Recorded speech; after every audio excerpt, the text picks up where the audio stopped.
Assalamualaikum warahmatullahi wabarakatuh. Halo teman-teman, kembali lagi dalam pelajaran bahasa Indonesia yang menyenangkan. Hari ini Ustazah akan mengenalkan kepada kalian tentang konflik dalam cerita. Dengan tujuan pembelajaran, menyampaikan cerita narasi, menentukan unsur ekstrinsik cerita narasi, dan menemukan konflik dalam cerita narasi. Oke, konflik. Jika kalian mendengar kata konflik, apa sih yang terpikir pada benak kalian? Ya, konflik yang pertama adalah pertentangan, percekcokan, perselisihan, atau permasalahan.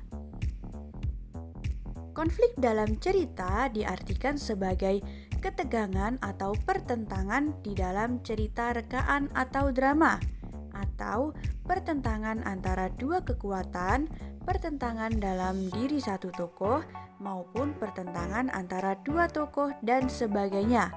Hal tersebut Ustazah kutip dari KBBI 5. Coba sekarang kalian simak dan baca secara seksama teks berikut.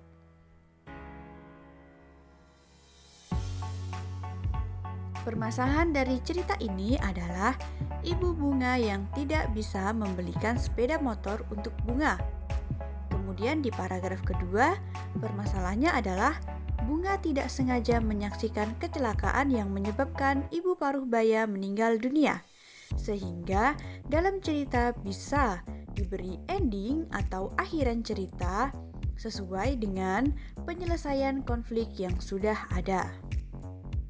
Selanjutnya kita akan belajar tentang unsur ekstrinsik dalam cerita narasi. Yang pertama ada tema.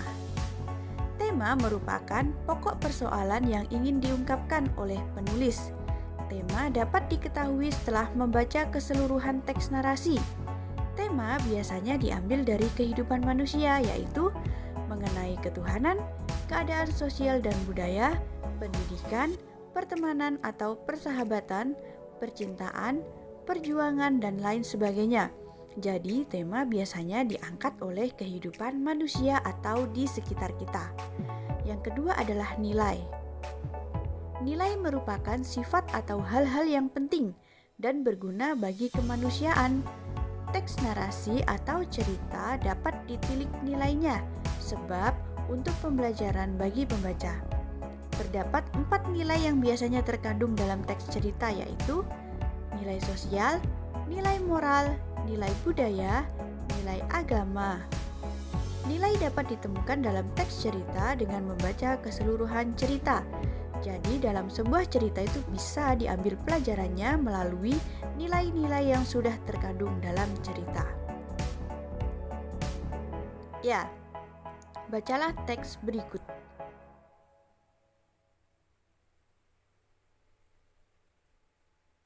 Setelah kita membaca teks tersebut, maka kita akan menemukan atau hasil analisis. Yang pertama adalah tema.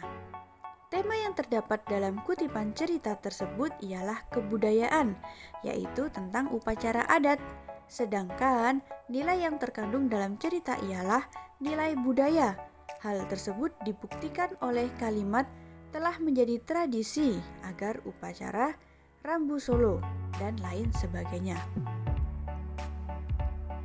Nah, selanjutnya Ustazah akan mengajak kalian menyimpulkan teks cerita.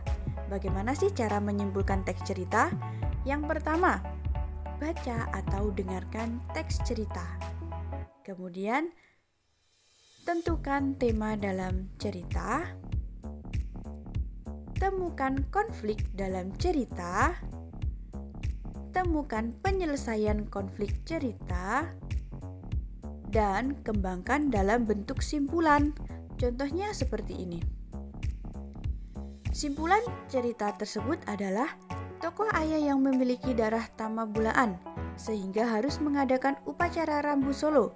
Permasalahannya adalah dalam upacara diperlukan tedong bonga yang berharga ratusan juta. Upacara tersebut mengajarkan ke penduduk Taroja mengenai bagaimana arwah akan menjadi leluhur dan memberkati setiap doa yang dipanjatkan. Nah, itu adalah sebuah simpulan dalam cerita, atau kita bisa menemukan tema, konflik, dan penyelesaian dalam cerita. Oke teman-teman, itu saja yang bisa Ustazah sampaikan pada hari ini. Terima kasih dan salam kreasi. Untuk tugasnya, silakan dibaca dalam redaksi yang sudah Ustazah sampaikan. Wassalamualaikum warahmatullahi wabarakatuh.